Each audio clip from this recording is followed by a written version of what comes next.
Sachin ji sound और गामा DJ master Sanjeev ji का मोबाइल नंबर है 99313016। भैया छे बरु बदुमा से रे तोहर गिरा दे तो लहसे रे भैया छे बरु बदुमा से रे तोहर गिरा दे तो लहसे रे हमरा रे गने मुई बुझे हम हो बाज छियै गे पिस्टल के गोली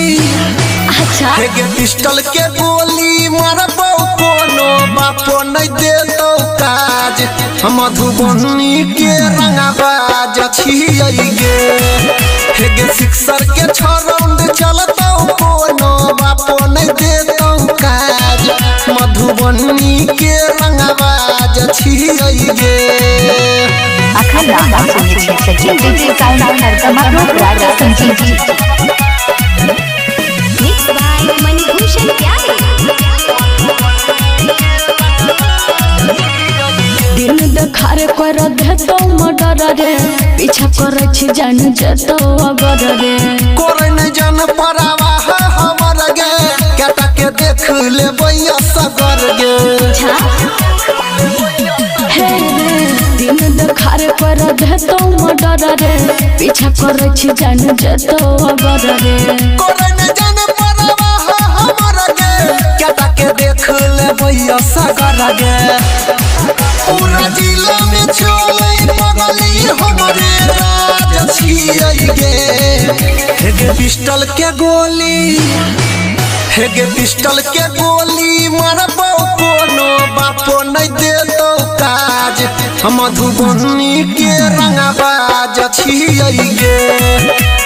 सिक्सर के 6 राउंड चलतो कोनो बापो नहीं दे दो काज मधुबनी के रंगबाज छियै गे मिक्सिंग मास्टर राजकुमार सिंगापट्टी मिक्सिंग मास्टर राजकुमार सिंगापट्टी मिक्सिंग मास्टर राजकुमार सिंगापट्टी मिक्सिंग मास्टर राजकुमार सिंगापट्टी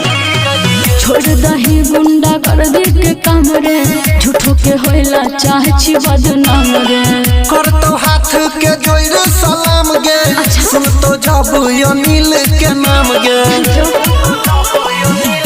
हे रे छोड़ दही गुंडा कर दे के काम रे झूठो के होइला चाहे छी बदनाम रे करतो हाथ के जोइर सलाम गे सुनतो जब मुकेश के नाम गे उमेश पोरा बिन देवेंद्र के आवाज छियै गे पिस्टल के गोली गे पिस्टल के गोली मारबो कोनो बापो नहीं दे दो काज मधुबनी के रंगबाज छियै गे सिक्सर के 6 राउंड चलतो कोनो बापो नहीं दे दो काज मधुबनी के रंगबाज छियै गे।